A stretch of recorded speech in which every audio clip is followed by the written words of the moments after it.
suppress the voters. People were killed in Akukutoro local government.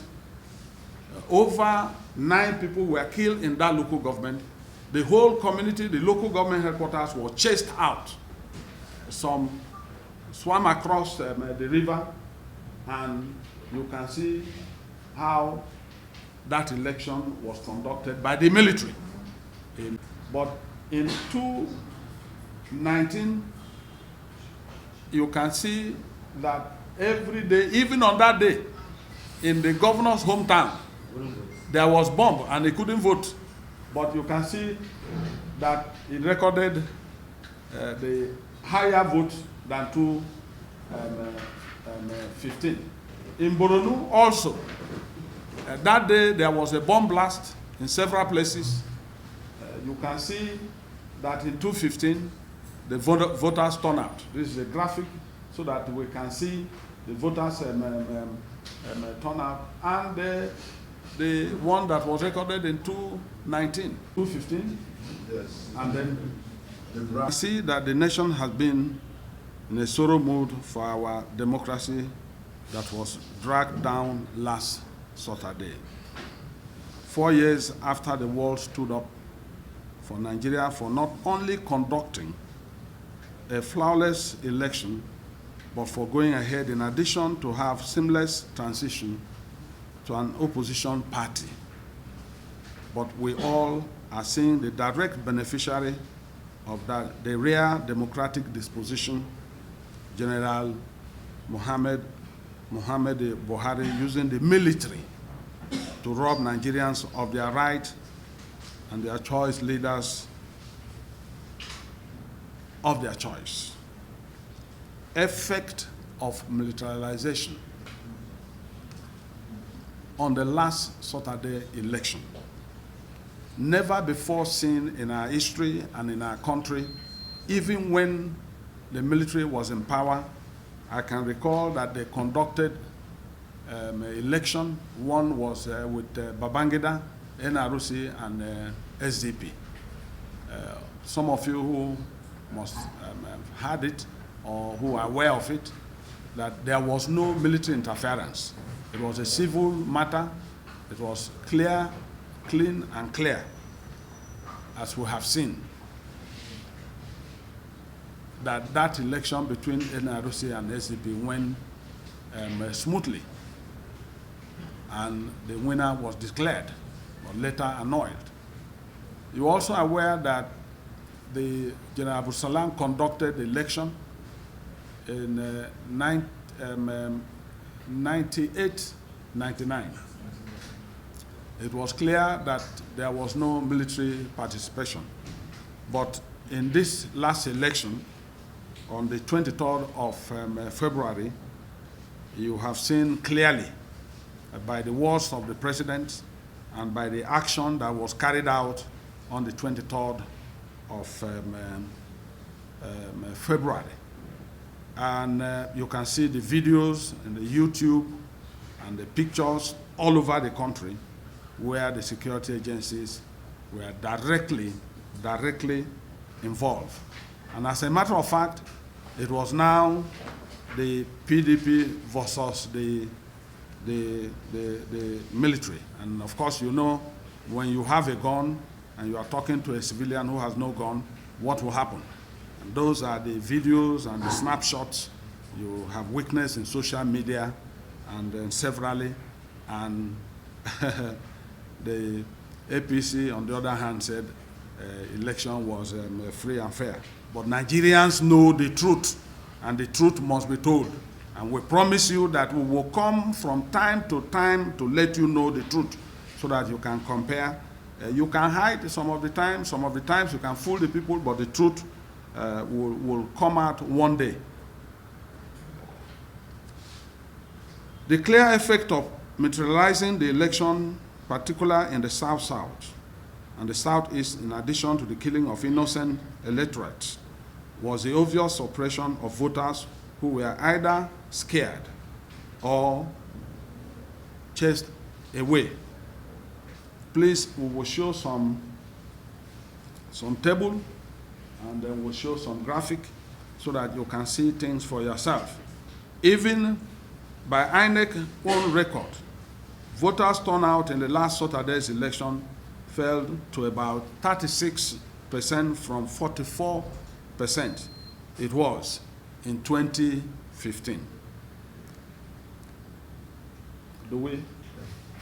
So you can see it for yourself, and we want the world to see it. We want Nigerian people to see what has happened. And we have promised that we will begin to do this from time to time so that people can see the truth, not the propaganda and not falsehood.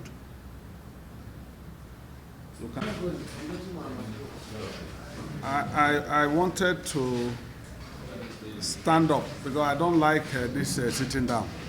But caller, next time you must prepare something so that I can stand up to address the people. Gentlemen of the press, we did promise that we will at all times update all of you and the Nigerian people from time to time what happened at the last election and what we think that will happen subsequent election and thereafter. You are aware that the INEC had declared President Buhari as the president-elect. And the leadership of the PDP had taken a position with our candidate that that result and declaration will be challenged in the court of law. And so we're doing everything necessary within the legal ambit to start the process of going to court. That decision has been taken.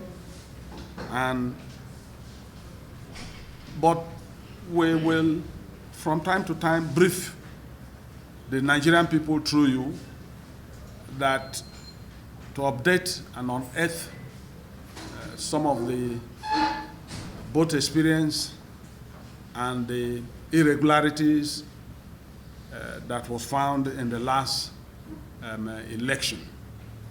We're also aware that quite a number of both international observers, they've made comments, countries have made comments, but you're aware also that this is a Nigeria problem and must be resolved by Nigerians.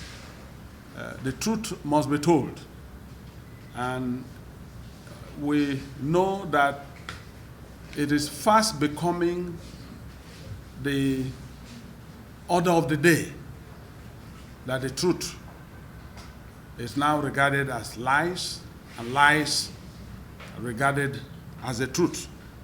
But with firm belief in God that it's a long journey and a long walk to freedom, those of us who believe in 100% democracy, we will continue to put our issues right with the Nigerian people with the firm belief that one day, the truth will be out. And so this afternoon, again, we want to thank the gentlemen of the press and here members of the National Working Committee are with me, and to raise some very critical issues that is of importance for Nigerian people and for our supporters across Nigeria to know that in this struggle to make sure that we fight for our rights legally, we will do everything that is required and necessary. Today's press briefing is tagged APC's body bag election. Gentlemen of the press, recall in my last press conference I told you that we will be briefing you from time to time. on development from last Saturday's blatant rape on our democracy. Our presidential flag bearer in that election, Alhaji Atiku Abubakar, spoke with you on Wednesday, and the National Public Secretary of our party has been interacting with you on a daily basis. I have therefore come to you again today in continuation of our unearthing the brigandage of last Saturday, which I have tagged body bag election. When All Progressive Congress APC leaders were threatening foreign election monitors with returning to their country on body bags, we didn't know that they had designed the same thing for Nigerians. As at the last count, over 50 Nigerians have lost their lives last Saturday, most of them from the South-South region, where a division of the army with the GOC, the commander, were turned onto the people on the election day.